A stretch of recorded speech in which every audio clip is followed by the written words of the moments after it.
Yeah, I mean, I think I just kind of wanted to clarify something. So my position on the egg thing, that's contingent upon like the only alternative being the egg rotting. Like if we have a hypothetical where it's eat the egg or it rots, can you eat it? I don't particularly care if you eat it, but I think something like that is hard to map out to reality, especially when you consider all the externalities, like Mouthy was mentioning, like where are these chickens coming from? Like because I generally think it's pretty cruel to breed them into these bodies in the first place, especially because these bodies are made to produce an amount of eggs that's far beyond what they can healthfully sustain. So I think I just wanted to clarify that real Yeah. quick. Imagine a pregnant woman discovers that the child she is carrying has some disease, defect, or anything which would impede on its quality of life. If it's cruel to breed chickens into their bodies because they cannot healthily sustain functions of their own bodies, even though they would be taken care of, then it seems to be the case that bringing sickly and defective children into this world would also be cruel.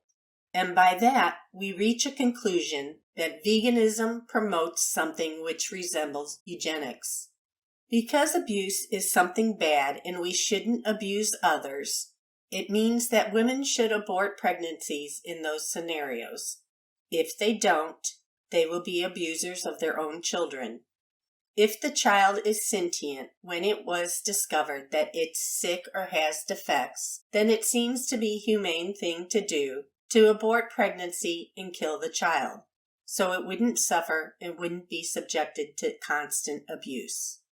If animals and humans who are sick, defective, or cannot healthily sustain functions of their own bodies are already living in the world, wouldn't it then be an act of mercy to end their constant misery and abuse? If their bodies are making them suffer, then it sounds cruel to try and keep them in those bodies, right? This view could go to support even antinatalism.